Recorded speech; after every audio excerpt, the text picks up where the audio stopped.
11절 보겠습니다. 내일 새벽은 12월 월삭이네요. 벌써 마지막 달의 시작입니다.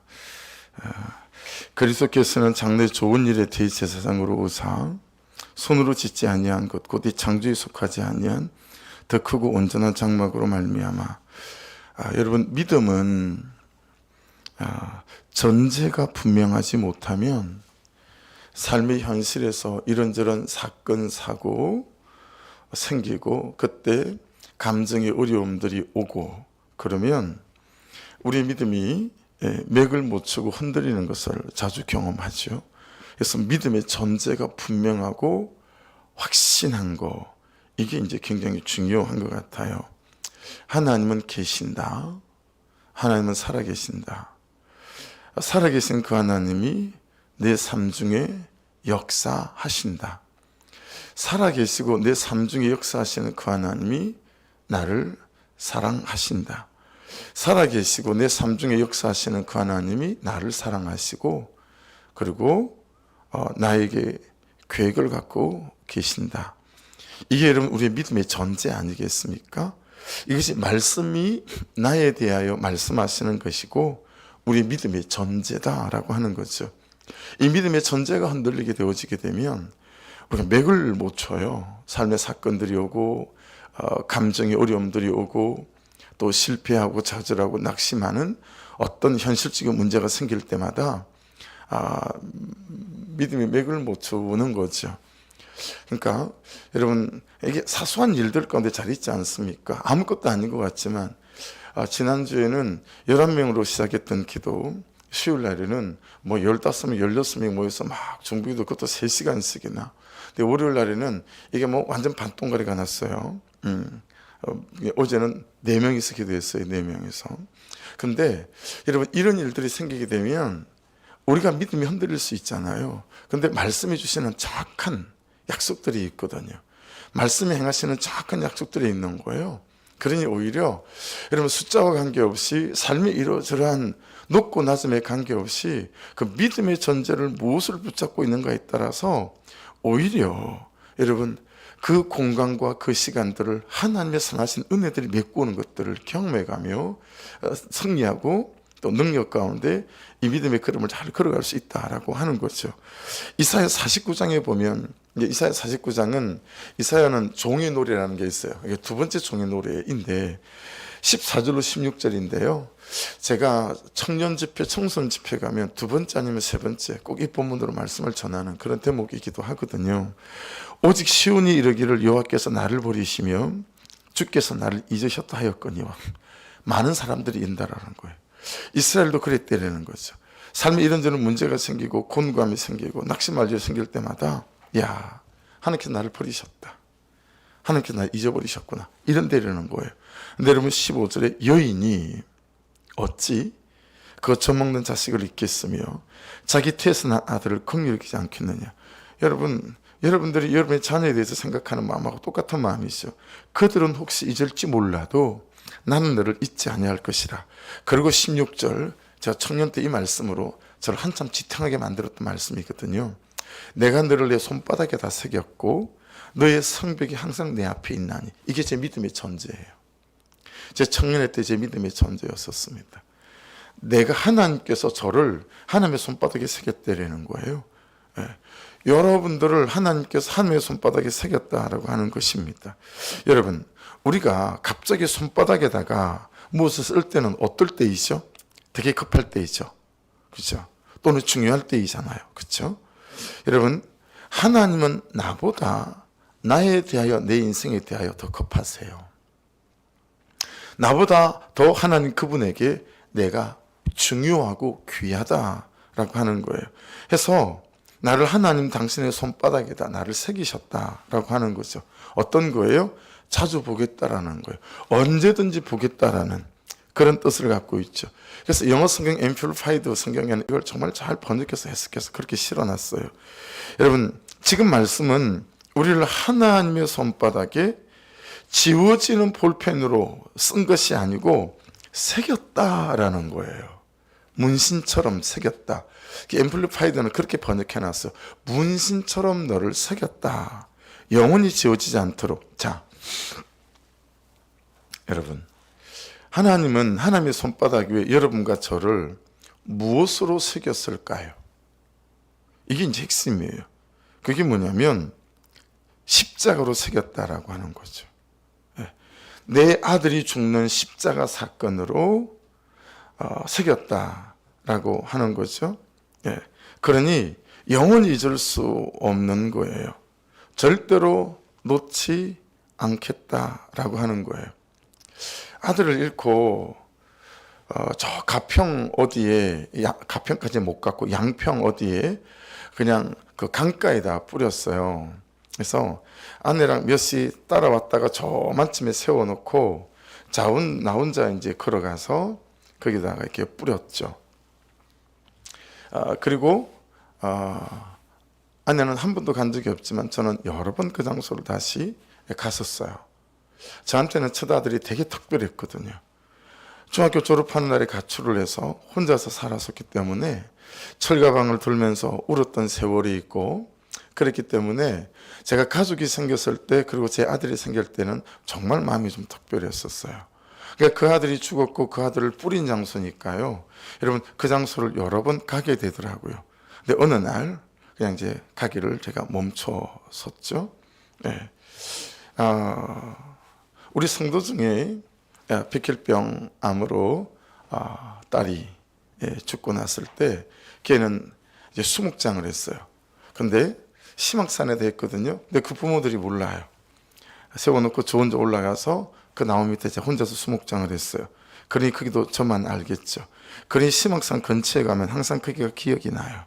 그리고 그런 비슷한 옷 비슷한 강가를 가면, 그래서 여러분, 제가 자전거를 탈 때 이제 공릉천을 타지 않겠어요? 근데 자전거를 타고 가다가도 거기 부분은 유독 가지 않는 부분이 있어요. 왜냐하면 그 제가 죄를 뿌렸던 아이의 죄를 뿌렸던과 비슷한 경치가 나오는 그런 공간이 있어요. 그러니까 잊어지지 않는 거죠. 하나님께서 여러분과 저를 하나님 그분의 손바닥에 새겼다라고 하는 것은 십자가로 새긴 거예요. 그 말은 절대로 잊을 수 없는 거예요. 잊을래야 잊을 수가 없는 거죠. 그렇게 손바닥에다가 새겼다라고 하는 것입니다. 거기다가 여러분, 너의 성벽이 항상 내 앞에 있나니, 그렇게 말씀하거든요. 49장 16절에서 이사야. 이 성벽, 호마라고 하는 것은요, 우리의 뛰어넘을 수 없을 것 같은 삶의 어떤 고난이나 문제, 벽 같은 걸 말하는 거예요. 근데 지금 말씀은 너의 성벽이 항상 내 앞에 있다라고 말씀하세요. 그 말은 하나님께서 절대로 시선을 떼지 않겠다라고 하는 뜻을 갖고 있어요. 무슨 얘기예요? 네 문제 같지? 아니, 사실 그 문제는 내 문제다. 그러니까 여러분, 오늘 아침에도 말씀을 묵상하고 기도하고 적용하시면서 여러분의 문제들을 다 낱낱이 적어서 하나님 여기 있어요. 저의 문제 말고 하나님의 문제요. 이럴 수 있는 믿음의 전제가 우리에게는 너무 중요한 거죠. 나의 문제가 아니라 하나님께서 항상 너의 문제가 아니고 그게 또한 나의 문제란다 라고 말씀하시는 거죠. 그래서 여러분, 이 벽을 하나님은 출애굽기에서 놀랍게 이렇게 번역해서 우리에게 말씀하세요. 홍해가 갈라졌던 출애굽기 14장 22절에 말씀을 들어보십시오. 이스라엘 자손이 바다 가운데를 육지로 걸어가고 물은 그들의 좌우에 벽이 되니, 이렇게 말씀하세요. 여러분, 홍해 바닷물은 그들에게 절망이었습니다. 절망의 벽이었어요. 그렇죠?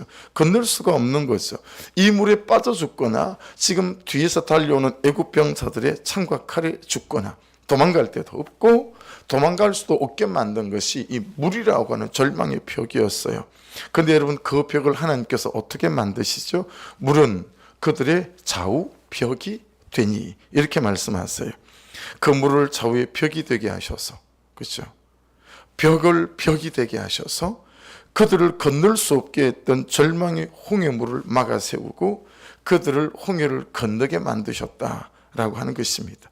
그러니 여러분, 절망 같은 그 벽을 항상 하나님은 시선을 떼지 않고 계시고, 오히려 그 벽이, 해와 별과 달이 떨어지는 그 절망의 사건들이 오히려 구원의 구속의 사건들이 되게 만드셔서 우리로 참으로 절대로 부인할 수 없는 하나님의 살아계심의 역사들을 경험하게 만드는 그런 권능의 역사들이 되게 해줄 줄로 믿습니다. 그러니 한번 따라하십시오. 벽은 벽이 아니다. 할렐루야. 그것이 홍해라는 이 물의 벽을 통해서 이스라엘 백성들이 경험했던 놀라운 사건이다 라고 말씀은 우리에게 증거하고 있습니다. 이게 우리의 믿음의 전제예요. 그래서 11절을 다시 보십시오. 그리스도께서는 장래 좋은 일의 대제사장으로 오셨다라는 거예요. 여러분, 종말적으로 말하면 우리가 죽었을 때에, 육체와 영이 분리되어졌을 때에, 요한계시록 20장 11절로 15절 말씀에 나오는 것처럼 그 심판대를 거쳐서 생명책의 이름이 기록되어진 우리로 하나님 그분과 영원히 살게 만드는 영생의 삶, 종말적으로는 그런 거죠. 장래 좋은 일의 대제사장으로 오신 거겠지만, 또한 현재적으로 볼 때 현재적인 우리의 삶 안에서도 그분은 좋은 일의 대제사장으로 우리와 함께하고 계시는 분이신 줄로 믿습니다. 그래서 여러분 12절로 이렇게 이어져요. 염소와 송아지에 피로 하지 아니하고 오직 자기의 피로 영원한 속죄를 이루사 단번에 성소에 들어가셨느니라. 여러분, 우리를 막아서는 가장 큰 벽은 돈이 아닙니다. 그 절대적으로 중요한 메시지예요. 우리 인생의 가장 큰 벽, 우리를 막아서는 큰 벽은 돈이 아니에요. 건강도 아닙니다. 요즘은 정말 갈수록 더 돈이 우상되고 건강이 우상되는 것 같아요.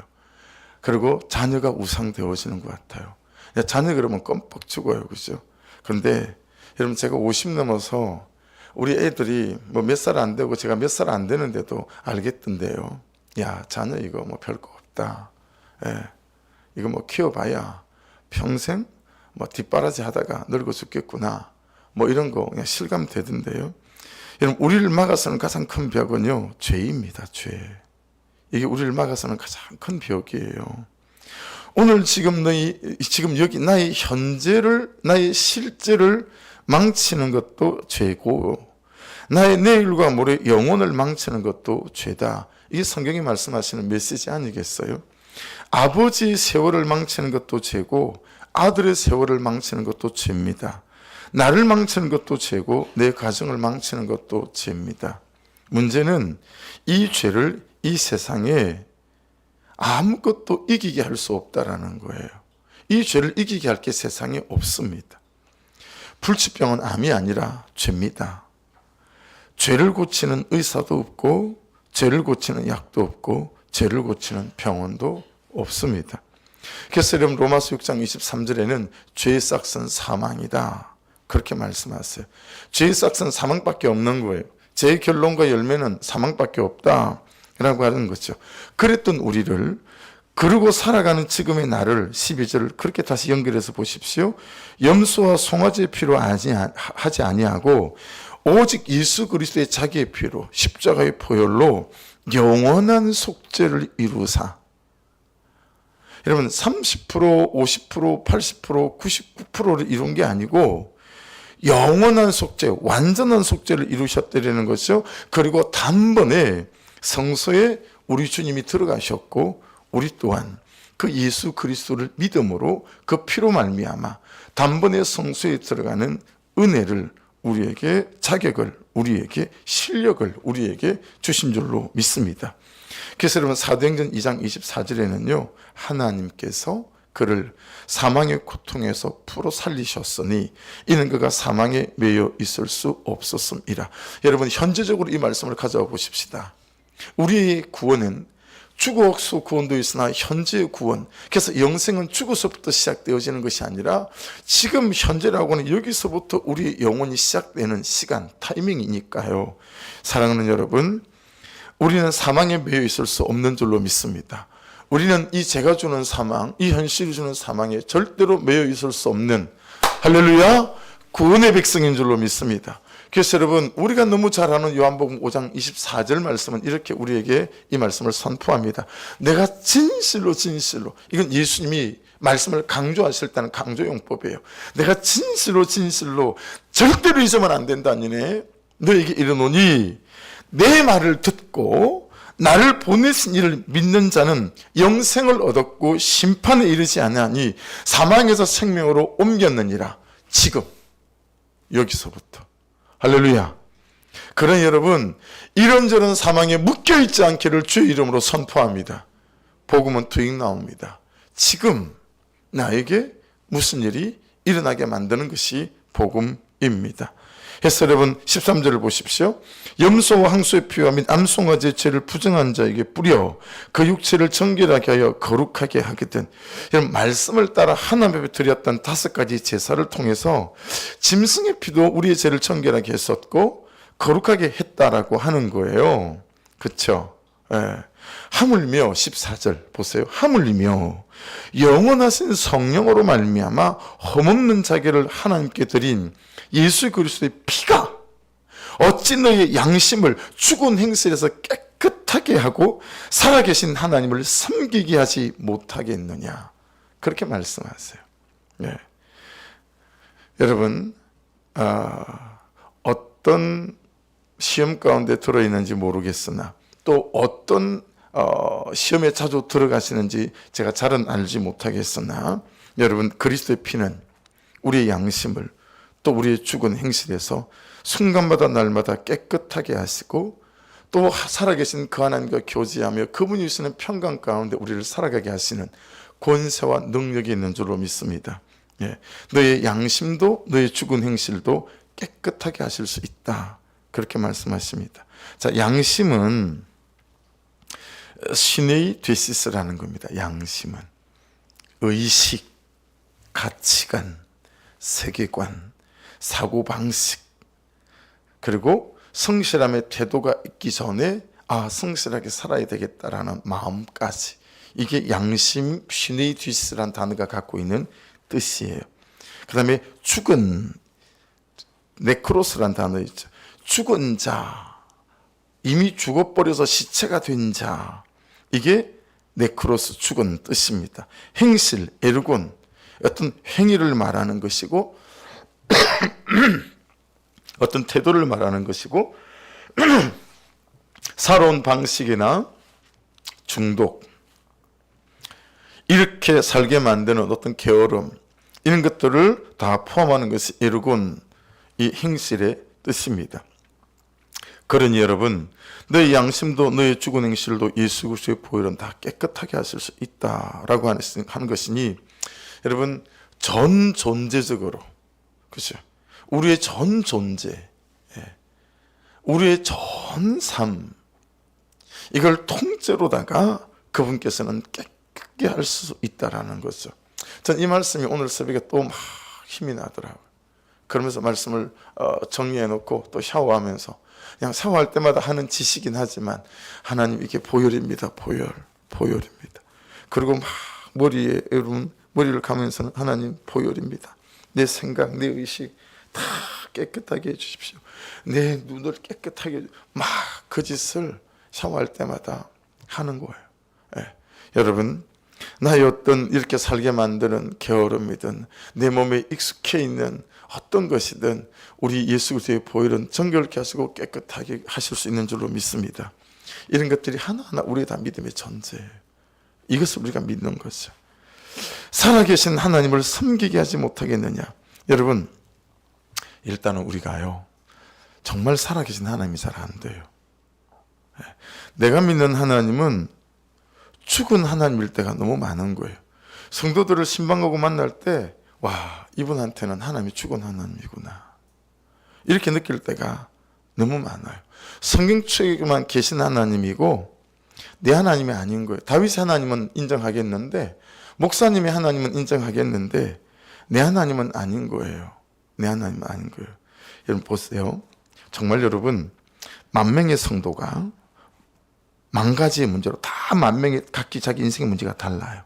지금 겪고 있는 눈물의 문제가 다 다른 거예요. 다 다른 근심과 염려를 갖고 있는 거예요. 그 10,000명이 줄을 서서 한 명씩 한 명씩 저를 찾아오는 거예요. 10,000명을 제가 다 상담했어요. 다 처방을 했어요. 근데요 처음 1번이었던 성도가 궁금한 거예요. 그래서 10,000번째 만난 마지막 사람에게 야, 목사님이 뭐라고 대답하시디? 네 문제는 뭐였는데 어떻게 처방하시디? 이렇게 물었는데 서로 그냥 잘 교제하는 사이니까 대답을 해준 거예요. 이렇게 말씀하시던데, 그랬더니 그 10,000명째의 성도의 처방에 대한 대답을 듣고 첫 번째 상담했던 성도가 깜짝 놀라는 거예요. 이것 봐라, 대답이 똑같네. 그래서 5,000문제 만난 사람을 또 만나서 너는 뭐라고 처방하시디?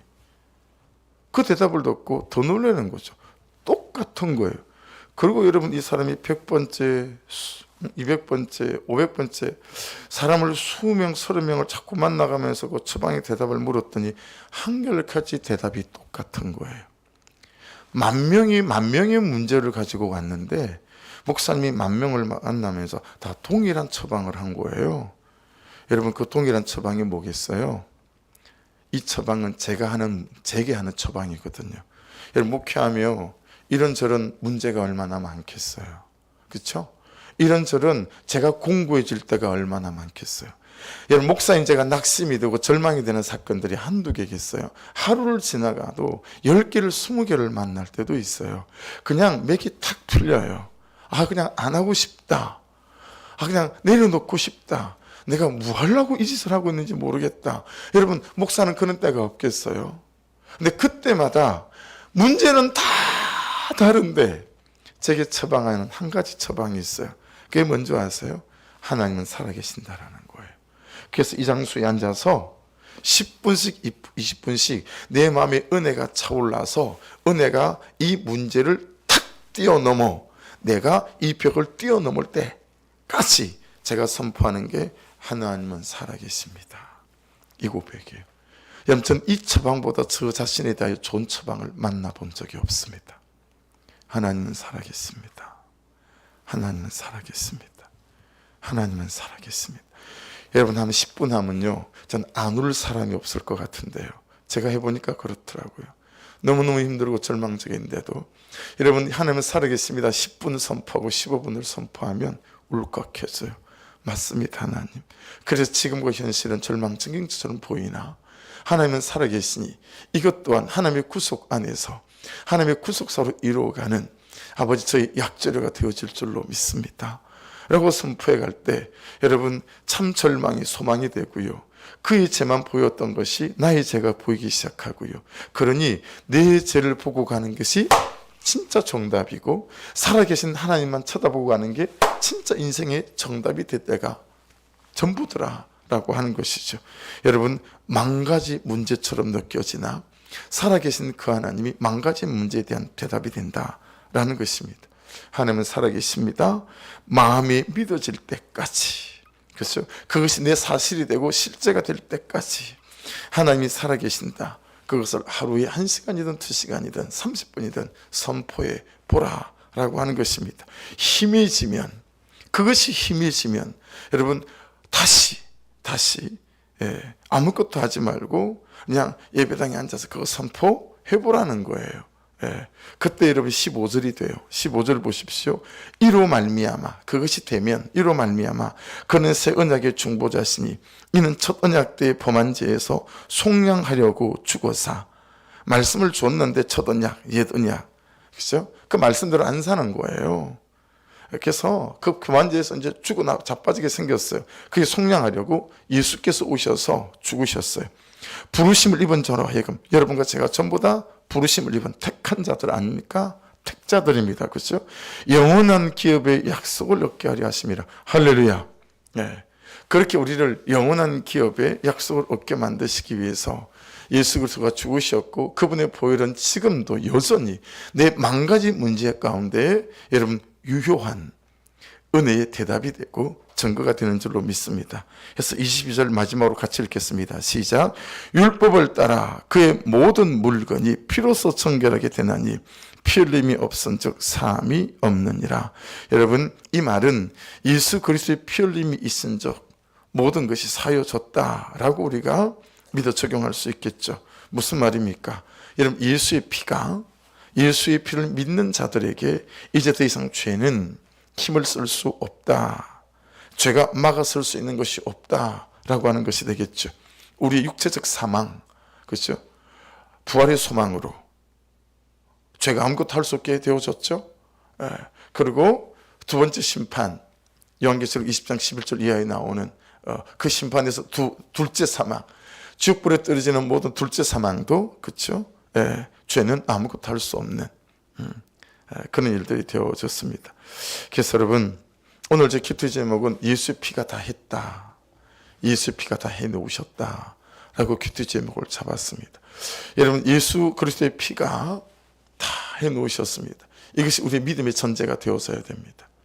예수 그리스도의 피가 다 했습니다. 이것이 우리 믿음의 전제가 되어서야 됩니다. 그래서 여러분, 수요일 날에도 말씀드렸지만 어제 저녁에도 신앙은, 믿음은 우리의 행함에 초점을 맞추는 게 아니고 이미 예수께서 해놓으신 일에 초점을 맞추는 것입니다. 할렐루야. 내가 내 행함으로 의롭게 된 것이 아니고 믿음으로 의롭게 되었다는 사실에 초점을 맞추는 것입니다. 그런데 여러분, 우리는 내 행함에 전부 다 무너지고 자빠져요. 내 태도에 전부 다 무너지고 자빠져요. 그 사람의 태도와 그 사람의 말에 전부 무너지고 자빠져요. 여러분, 믿음의 전제를 가지고 믿음으로 말씀 앞에 서갈 때 하나님이 나도 하시고 그도 하실 줄로 믿습니다. 할렐루야. 그게 말씀의 언약이고 약속인 거예요. 그러니 이 하루도 우리가 할 일은 이 새 언약 대신 예수 그리스도의 중보, 예수 그리스도의 피를 믿고 살아계신 하나님 그분 쳐다보고 오늘도 걷고, 그렇죠? 또 내시만 벗고 걷고, 그렇게 되어지게 될 때 하나님께서 해놓으신 일들이 이제 우리에게 실제되고 사실되어지는 은혜를 경험하게 되어지게 될 줄 믿습니다. 다시 마지막으로 이 말씀을 읽어드리고 기도하십시다. 이스라엘 자손이 바다 가운데를 육지로 걸어가고, 길지 않으니까 암송해도 힘이 될 말씀인 것 같아요. 이스라엘 자손이 바다 가운데를 육지로 걸어가고 하면 물은 그들의 좌우에 벽이 되니, 너무 말씀이 소망이 됩니다. 여러분, 돈이 우리의 가장 큰 벽 아닙니다. 우리 교회 이전하는 것도 돈이 우리의 가장 큰 벽 아닙니다. 여러분, 건강이 우리의 벽 아닙니다. 우리를 막아서는 가장 큰 벽은 죄입니다. 근데 그걸 전부 다 우리 주님께서 다 속죄로 이루어 놓으셨습니다. 여러분에게는 어떤 홍해 같은 물 같은 벽을 만난다고 할지라도 여러분, 살아계신 하나님 보고 걷게 되어지시면 내 집 보고 참 주의 은혜를 바라고 세 가지 삼중 중보로 불쌍히 여기소서, 긍휼히 여기소서, 나를 살리소서라고 걷게 되어지게 되면 세 가지 기적, 말씀이 들리고 그 말씀에서 내가 보이고 내 죄가 보이며, 여러분, 이 건너지 못하게 만들었던 물이 좌우의 벽이 되어져서 다른 물이 나를 덮치지 못하도록 이 바다를 육지로 건너게 만드는 은혜의 역사가 일어나게 될 줄 믿습니다. 기도하십시다. 말씀 붙잡고 기도하시면서 단번에 이루어 놓으신 이 언약의 중보, 예수 그리스도를 기억하시면서 여러분, 우리 가운데 있는 그런 모든 의식들, 그죠? 그리고 가치관, 세계관, 사고 방식들, 또 죽은 자 같은, 시체 같은 어떤 나의 중심과 삶, 나의 모든 태도와 습관, 살아온 방식, 이렇게 살게 만드는 게으름까지도 우리 주께서는 모든 양심과 죽은 행실도 깨끗하게 할 수 있다고 말씀해 주셨으니 저 이 아침에 그 보혈로 나를 샤워하고 모욕하게 하시고 잠김바 되게 하여 주셔서 이것들을 떨쳐내고 끊어내고 일어나는 이 새벽 되게 하옵소서. 주의 한번 부르고 기도하시고, 아버지, 온 교회가 또 내일 새벽 하나님 12월을 기도로 간구로 기도의 제목들로 가지고 아버지 12월을 마지막 달을 시작하게 하여 주옵소서 기도하시고요. 여러분들 중에도 목자들은 꼭 부탁합니다. 오늘 중에 12월 기도 제목 중에 업그레이드가 되어야 될 것들, 더 추가되어야 될 기도 제목들 현재적인 기도 제목으로 바꾸셔서 목자들에게 보내시고 또는 저에게 보내시고 하셔서 여러분 12월 기도 중보기도 책자가 오늘 중에 나와야 또 내일 새벽부터 붙들고 기도할 거 아니겠습니까? 그래서 그렇게 또 업그레이드 해 주시길 부탁을 드립니다. 주여 한번 부르고 기도하십시다. 주여